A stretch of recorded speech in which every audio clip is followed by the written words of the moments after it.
नमस्कार दोस्तों। आज हम इकोनॉमिक्स के एक बहुत ही फंडामेंटल टॉपिक को समझने वाले हैं। ये एक ऐसी कहानी है जिससे हमें पता चलेगा कि इकोनॉमिक्स की डेफिनेशन वक्त के साथ कैसे वेल्थ से वेलफेयर तक पहुंची। ये आपके एग्जाम्स के लिए एक सुपर इम्पॉर्टेंट कॉन्सेप्ट है। अच्छा, जब आप इकोनॉमिक्स शब्द सुनते हैं तो आपके दिमाग में क्या आता है? ज्यादातर लोगों के लिए इसका मतलब है पैसा, शेयर मार्केट और बस फाइनेंशियल चीजें। लेकिन क्या सच में इकोनॉमिक्स सिर्फ इतना ही है? चलिए देखते हैं, क्योंकि असली कहानी इससे कहीं ज्यादा इंटरेस्टिंग है। तो हमारी कहानी शुरू होती है 18th सेंचुरी से, एक ऐसे इंसान के साथ जिन्हें फादर ऑफ इकोनॉमिक्स भी कहा जाता है, एडम स्मिथ। वो पहले लोगों में से थे जिन्होंने इकोनॉमिक्स को आसान शब्दों में डिफाइन करने की कोशिश की, और उनकी यही कोशिश आगे के कई सालों के लिए एक फाउंडेशन बन गई। ये है एडम स्मिथ की ओरिजिनल डेफिनेशन। उन्होंने कहा कि इकोनॉमिक्स एक ऐसी साइंस है जो ये जानने की कोशिश करती है कि कोई भी देश अमीर कैसे बनता है, उसके पीछे के कारण क्या हैं। बिल्कुल सिंपल शब्दों में उनके लिए इकोनॉमिक्स की पूरी फील्ड बस इस बात की स्टडी थी कि देश पैसा कैसे कमाता है। तो इस डेफिनेशन के खास फीचर्स क्या थे? सबसे पहला, इसमें सिर्फ और सिर्फ वेल्थ यानी धन की स्टडी होती थी। दूसरा, इसका पूरा फोकस प्रोडक्शन, डिस्ट्रीब्यूशन और कंजम्पशन पे था। तीसरा, ये वेल्थ बनने के पीछे के कारण खोजता था। और चौथा, जो कि सबसे ज़रूरी पॉइंट है, इसमें सिर्फ मटेरियल वेल्थ की बात होती थी। मतलब ऐसी चीज़ें जिन्हें आप छू सकते हैं, जैसे सोना, ज़मीन या फैक्ट्रीज। यहाँ आप देख सकते हैं बिल्कुल वही पॉइंट्स जो नोट्स में दिए गए हैं।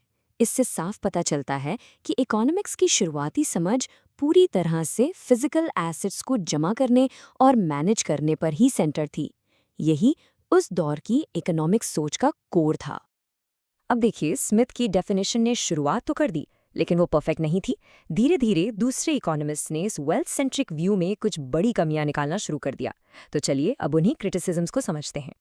यहाँ है सबसे बड़ा क्रिटिसिज्म। वेल्थ यानी पैसा मंजिल नहीं है, वो सिर्फ मंजिल तक पहुंचने का एक जरिया है। स्मिथ की डेफिनेशन ने मटेरियल वेल्थ पर इतना ज़्यादा फोकस किया कि उसने इंसानी ज़रूरतों और उनकी भलाई यानी ह्यूमन वेलफेयर को बिल्कुल ही इग्नोर कर दिया। इसने व्हाट का जवाब तो दिया कि वेल्थ ज़रूरी है, लेकिन वाई को नज़रअंदाज कर दिया कि आखिर ये वेल्थ इंसानी सेटिस्फैक्शन के लिए ही तो है, और यही इसकी सबसे बड़ी कमजोरी थी।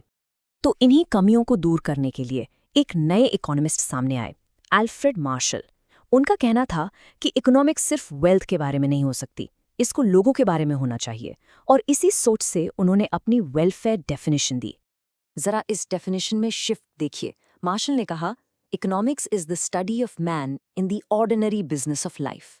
मतलब इकोनॉमिक्स एक आम इंसान की रोजमर्रा की जिंदगी की स्टडी है।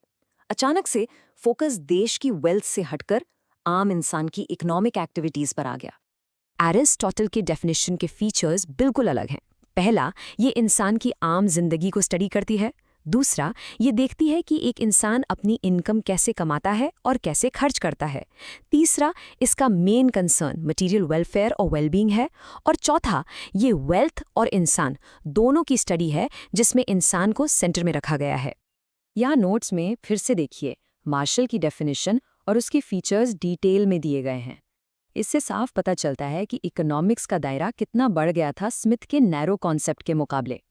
तो अगर आसान भाषा में कहें तो इकोनॉमिक्स का पूरा फोकस वेल्थ से शिफ्ट होकर मैन पर आ गया। वेल्थ अब भी इंपॉर्टेंट थी, लेकिन अब वो सिर्फ इंसान की भलाई यानी ह्यूमन वेलफेयर हासिल करने का एक टूल बन गई थी। तो चलिए अब इन दोनों डेफिनेशंस को आमने सामने रखते हैं ताकि इनके बीच का फर्क बिल्कुल साफ हो जाए। ये कंपैरिजन एग्जाम के पॉइंट ऑफ व्यू से बहुत जरूरी है।